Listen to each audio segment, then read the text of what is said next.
Good morning friends. हम लोग पिछली कक्षा में द्विघात समीकरण के कुछ प्रश्नों को हल किए थे और जिसमें आपसे पूछा जा रहा था कि जांच कीजिए कि क्या निम्न द्विघात समीकरण हैं।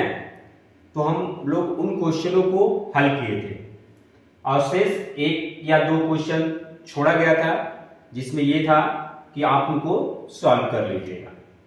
तो आशा करते हैं कि आप लोग अपना सॉल्व किए होंगे, प्रैक्टिस किए होंगे। और तो ये 4.1 प्रश्नावली का पहला क्वेश्चन जो है वो कंप्लीट हो गया। 4.1 का ही दूसरा क्वेश्चन, 4.1 प्रश्नावली का ये दूसरा क्वेश्चन कह रहा है कि निम्न स्थितियों को द्विघात समीकरण के रूप में निरूपित कीजिए।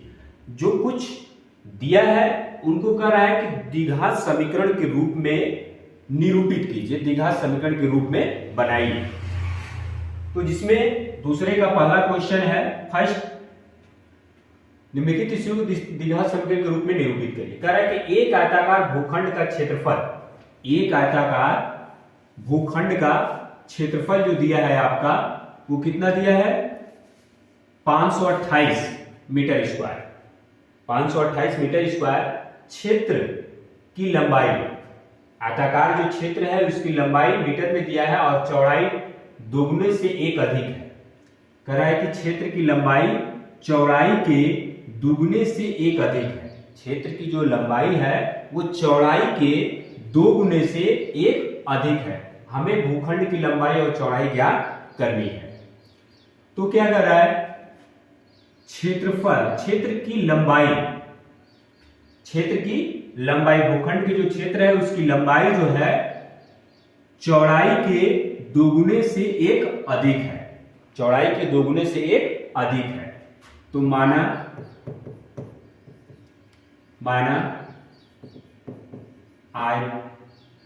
आयताकार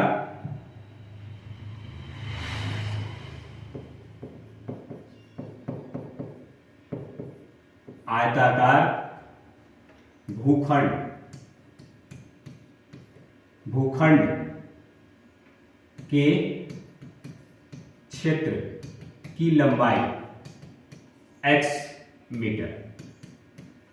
हम लंबाई को क्या मान लेंगे, जो लंबाई है वो हमारी कितनी हो जाएगी, x मीटर हो गई। लंबाई हमारी हो गई x मीटर, लंबाई हो गई हमारी x मीटर। उसी प्रकार तो भूखंड की चौड़ाई क्या हो जाएगी, आयताकार भूखंड की चौड़ाई, आयताकार भूखंड की चौड़ाई क्या हो जाएगी। इसमें आपसे कह रहा है कि क्षेत्र की जो लंबाई है चौड़ाई के दो गुने से एक अधिक है। इस चौड़ाई के दो गुने से एक अधिक है। कह रहा है कि चौड़ाई के दो गुने से एक अधिक है। तो ये हो गई हमारी चौड़ाई। अब क्या कह रहा है, हमें भूखंड की लंबाई और चौड़ाई ज्ञात करनी है। एक आयताकार भूखंड का क्षेत्रफल जो है 528, तो अब हमें लंबाई मिल गई और चौड़ाई मिल गई। हमें भूखंड का, आयताकार भूखंड का क्षेत्रफल ज्ञात करें। तो आयताकार भूखंड का क्षेत्रफल लंबाई गुणे चौड़ाई।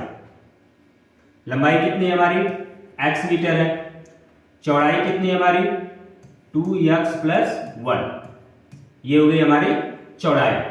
और इसकी लंबाई और क्षेत्रफल कितना दे दिया है हमारा, 528 वर्ग मीटर, 528 वर्ग मीटर दे दिया। यानी कि हमारा क्या हो जाएगा, 528 बराबर, इस ब्रैकेट को खोलेंगे, इसका गुणा इसमें होगा 2x² + x। ये हो गया, यानी हमारा इक्वेशन क्या बन जाएगा, 2x² + x, ये उधर जाएगा तो माइनस हो जाएगा, 528 बराबर 0। यानी हमारा कितना हो गया, 2x² + x - 528।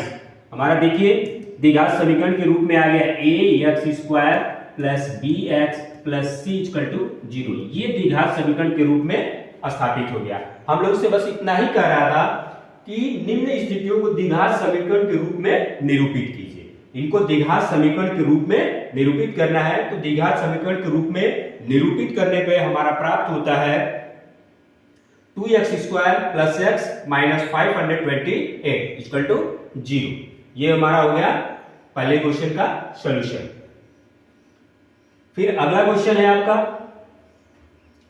अगला क्वेश्चन कह रहा है कि दो क्रमागत धनात्मक पूर्णांकों का गुणनफल 306 है, हमें पूर्णांक को ज्ञात करना है। हमें पूर्णांक को ज्ञात करना है। दो क्रमागत धनात्मक पूर्णांक कर रहा है, दो क्रमागत धनात्मक पूर्णांक कर रहा है। माना पहली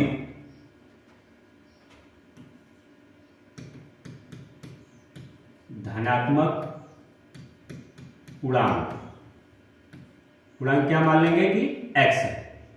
हमारा पहला धनात्मक पूर्णांक संख्या जो होगी क्या हो जाएगी, x हो जाएगा। ठीक, तो कह रहा है कि दो क्रमागत धनात्मक पूर्णांकों का गुणनफल 306, हमें पूर्णांक ज्ञात कीजिए। तो क्रमागत, तो दूसरी हमारी धनात्मक पूर्णांक क्या हो जाएगी, दूसरी धनात्मक पूर्णांक संख्या हमारी क्या हो जाएगी, x + 1 हो जाएगी।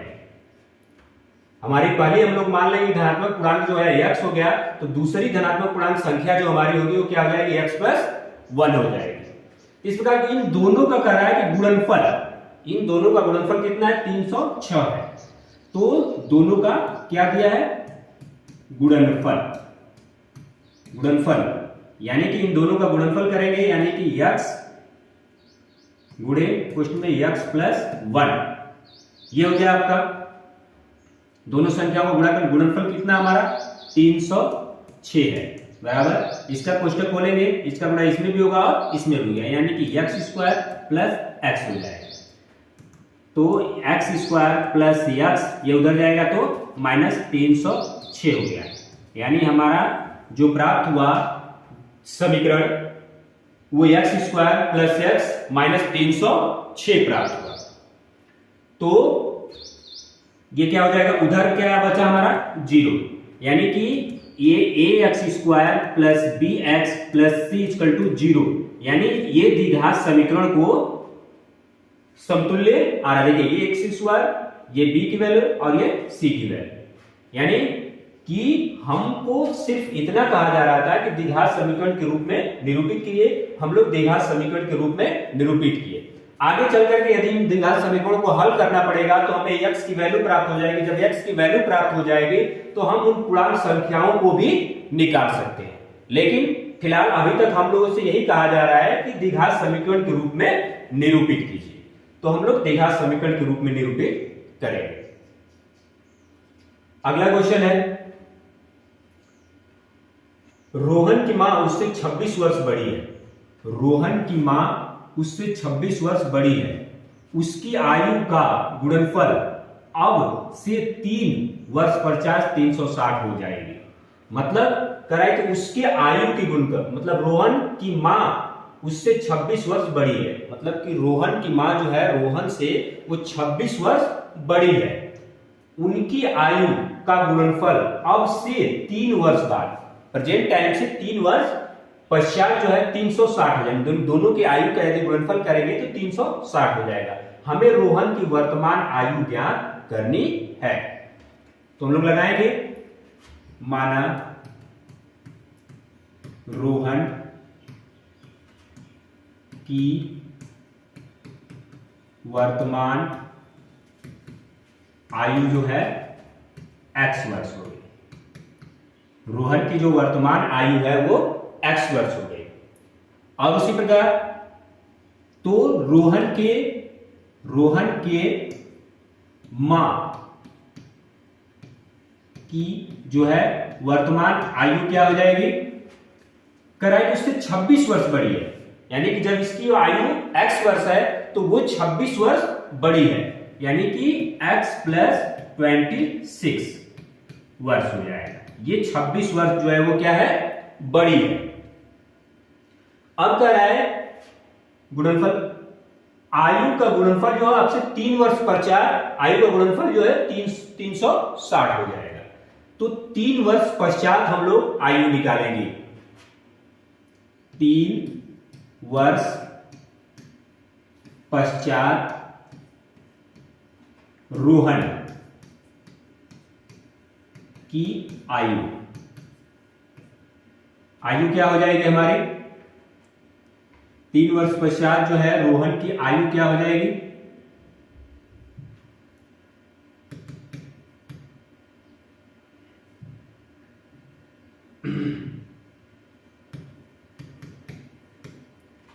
3 वर्ष पश्चात रोहन की आयु, यानी कि पहले x थी तो क्या हो जाएगी, x प्लस 3 वर्ष हो जाएगी, x प्लस 3 वर्ष हो जाएगी। तो 3 वर्ष पश्चात ही उसकी मां की आयु, रोहन के मां की आयु, 3 वर्ष पश्चात रोहन के मां की आयु, प्रेजेंट टाइम में उसमें थी कितनी, x प्लस 26, यानी कि 3 वर्ष पश्चात, यानी कि x प्लस 26, इसमें भी 3 वर्ष क्या हो जाएगा, बढ़ जाएगा, यानी कि ये आ जाएगा x प्लस 29 वर्ष, इसके मां की आयु हो जाएगी। ठीक, अब कह रहा है कि 3 वर्ष पश्चात, 3 वर्ष पश्चात की आयु दोनों लोग की आ गई, इनकी आयु का गुणनफल 306 है, तो 3 वर्ष पश्चात इनके आयु का गुणनफल कितना हो रहा है, 6 हो रहा है, 360, यानी कि x प्लस 3 और x प्लस 29, इन दोनों का गुणनफल कितना आ रहा है, 360 आ रहा है। आप कोष्टक खोलेंगे, इसका गुणा इसमें भी होगा और इसमें भी होगा, गुणा करेंगे तो इसका गुणा जब इसमें करेंगे तो x स्क्वायर, फिर इसका गुणा इसमें करेंगे तो प्लस 29x हो गया, फिर इसका गुणा इसमें करेंगे तो प्लस 3x हो गया, फिर इसका गुणा इसमें करेंगे, इसका गुणा इसमें करेंगे तो प्लस कितना हो जाएगा, 9 3 27 को 7 हाथ में लगा, 2 3 दूना के 6 2 8, 9 3 27 को 7 हाथ में लगा, 2 3 दूना के 6 2 8, बराबर ये हो गया आपका 360, ये हो गया आपका x स्क्वायर प्लस, इसको ऐड कर देंगे दोनों को क्योंकि समान है, यानी कि 9 3 12 को 2 हाथ में लगाए, और ये हो गया 3x, ये आ गया आपका प्लस 87 माइनस 360, क्योंकि उधर से आएगा तो ये प्लस है तो माइनस हो जाएगा, तो ये आपका हो गया x स्क्वायर प्लस 32x। देखिए ये प्लस और माइनस, इसको कैलकुलेशन करेंगे तो जो बड़ा पद रहता है उसके चिन्ह को लेते हैं, तो माइनस हो गया, ये हो गया आपका 10 में से 7 गया, 3 हो गया, यहाँ पे 15 हो गया, 15 में से 8 जाएगा तो 8 7 15 हो गया, और यहाँ पे कितना बच गया, 273 बराबर 0, ये हमारा हो गया आंसर। और ये किसवी रूप में प्राप्त हो गया हमें, द्विघात समीकरण, यानी कि ax square plus bx plus c equal to 0 के रूप में प्राप्त हो गया। तो अगर हमसे कहता है आगे सॉल्व करने के लिए तो हम लोग हल करते हैं, लेकिन द्विघात समीकरण से बनाने के लिए कहा जा रहा है तो हम लोग द्विघात समीकरण बना करके छोड़ देंगे। ये हो गया हमारा अगला क्वेश्चन। इसके अगला क्वेश्चन आपका दिया है चौथा क्वेश्चन दिया है, कह रहा है कि एक रेलगाड़ी 480 किमी की दूरी समान चाल से तय करती है। एक रेलगाड़ी जो है 480 किमी की दूरी जो है समान चाल से तय करती है। यदि इसकी चाल 8 किमी कम होती है, यदि इसकी चाल जो है 8 किमी कम हो जाती है तो वह उसी दूरी को तय करने में 3 घंटे की अधिक समय लेती है। मतलब जब उस ट्रेन की चाल जो है 3 घंटे कम कर दी जाती है तो उसी दूरी को तय करने में 3 घंटे अधिक समय ले लेती है। तो रेलगाड़ी की चाल ज्ञात करनी है, तो हम लोग लगाएंगे, माना रेल गाड़ी की चाल x किमी प्रति घंटा, x किमी प्रति घंटा हो गया। तो रेलगाड़ी द्वारा उतना कितना समय लिया गया, उसमें कितना समय लिया गया, दूरी कितनी थी 480 बटे x हो जाएगा, 480 बटे x हो गया। तो कह रहा है कि 3 घंटे उसकी चाल कम कर देंगे। रेल गाड़ी की चाल 3 घंटे कम करने पर, यानी इसकी चाल क्या हो जाएगी, 3 घंटे कम हो जाएगी, किमी प्रति घंटा, 3 घंटा कम हो जाएगी। तो ट्रेन द्वारा कितना समय ले लिया जाएगा, ये हो जाएगा आपका 480 बटे एक्स। कह रहा है कि 3 घंटे अधिक समय ले लेती है, तो 3 घंटे ये अधिक समय ले ली, 3 घंटे समय जो है वो अधिक ले ली। इस प्रकार अगली कड़ी का हमारा जो है क्या बन जाएगा, x माइनस 8, अगले क्वेश्चन में x 480 बटे x प्लस 3 बराबर कितना है 480। इस प्रकार इसको कैलकुलेशन कर लेंगे, हमारा किसके रूप में प्राप्त होगा, a x square plus b x plus c equal to 0 के रूप में प्राप्त हो जाएगा। तो हमारा द्विघात समीकरण के रूप में विस्थापित हो जाएगा, निरूपित हो जाएगा।